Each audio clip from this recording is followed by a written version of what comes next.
Bacaan liturgi Senin 23 Januari 2023. Hari biasa, pekan biasa ketiga. Bacaan dari surat kepada orang Ibrani. Saudara-saudara, Kristus adalah pengantara dari suatu perjanjian yang baru, supaya mereka yang telah dipanggil dapat menerima bagian kekal yang dijanjikan. Sebab ia telah mati untuk menebus pelanggaran-pelanggaran yang telah dilakukan selama perjanjian yang pertama. Kristus telah masuk ke dalam tempat kudus, bukan yang buatan tangan manusia, yang hanya merupakan gambaran dari tempat kudus yang sejati, tetapi ke dalam surga sendiri untuk menghadap hadirat Allah demi kepentingan kita. Ia pun tidak berulang-ulang masuk untuk mempersembahkan dirinya sendiri, sebagaimana Imam Agung setiap tahun masuk ke dalam tempat kudus mempersembahkan darah yang bukan darahnya sendiri. Sebab kalau demikian, Kristus harus berulang-ulang menderita sejak dunia ini dijadikan. Tetapi sekarang ternyata pada zaman akhir ini, ia hanya satu kali saja menyatakan diri untuk menghapuskan dosa lewat kurbannya. Manusia ditetapkan Allah untuk mati hanya satu kali, dan sesudah itu dihakimi. Demikian pula Kristus hanya satu kali saja mengorbankan dirinya untuk menanggung dosa banyak orang.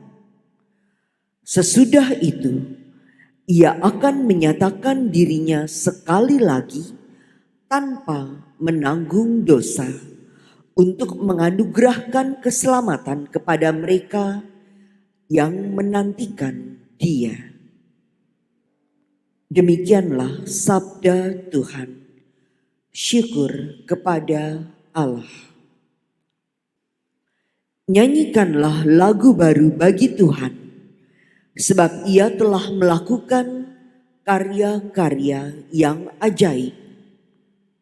Nyanyikanlah lagu baru bagi Tuhan, sebab Ia telah melakukan karya-karya yang ajaib. Nyanyikanlah lagu baru bagi Tuhan, sebab Ia telah melakukan karya-karya yang ajaib. Keselamatan telah dikerjakan oleh tangan kanannya, oleh lengannya yang kudus. Nyanyikanlah lagu baru bagi Tuhan, sebab Ia telah melakukan karya-karya yang ajaib. Tuhan telah memperkenalkan keselamatan yang datang daripadanya. Ia telah menyatakan keadilannya di hadapan para bangsa. Ia ingat akan kasih dan kesetiaannya terhadap kaum Israel. Nyanyikanlah lagu baru bagi Tuhan, sebab Ia telah melakukan karya-karya yang ajaib. Segala ujung bumi telah melihat keselamatan yang datang dari Allah kita. Bersorak-soraklah bagi Tuhan, hai seluruh bumi. Bergembiralah dan bermazmurlah. Nyanyikanlah lagu baru bagi Tuhan, sebab Ia telah melakukan karya-karya yang ajaib. Bermazmurlah bagi Tuhan dengan kecapi dan lagu merdu, dengan nafiri dan sangkakala yang nyaring. Bersorak-sorailah di hadapan Raja, yakni Tuhan. Nyanyikanlah lagu baru bagi Tuhan, sebab Ia telah melakukan karya-karya yang ajaib. Haleluya.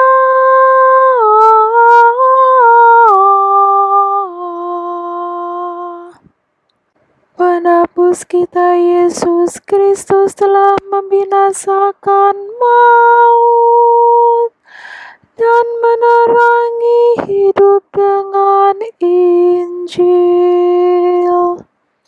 Haleluya.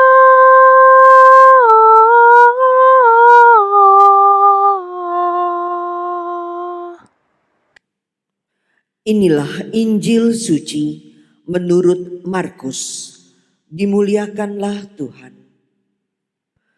Pada suatu hari, datanglah ahli-ahli Taurat dari Yerusalem dan berkata tentang Yesus, "Ia kerasukan Belzebul."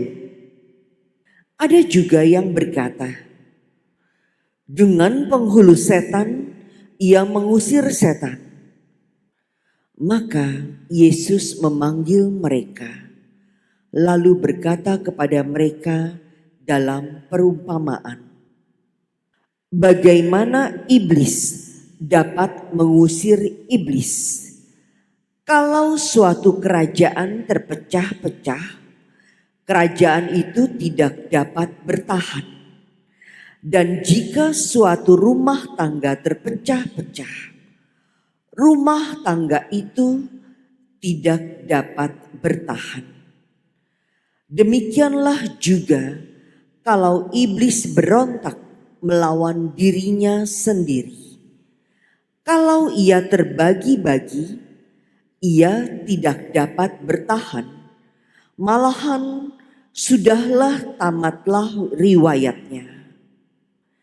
Camkanlah, tidak seorang pun dapat memasuki rumah seorang yang kuat untuk merampas harta bendanya, kecuali kalau ia mengikat lebih dahulu orang kuat itu. Lalu barulah ia dapat merampok rumah itu. Aku berkata kepadamu, sungguh semua dosa dan hujat anak-anak manusia akan diampuni. Ya, semua hujat yang mereka ucapkan. Tetapi apabila seorang menghujat Roh Kudus, ia tidak mendapat ampun untuk selama-lamanya. Sebab dosa yang dilakukannya adalah dosa kekal. Yesus berkata demikian karena mereka bilang bahwa ia kerasukan roh jahat. Demikianlah sabda Tuhan. Terpujilah Kristus.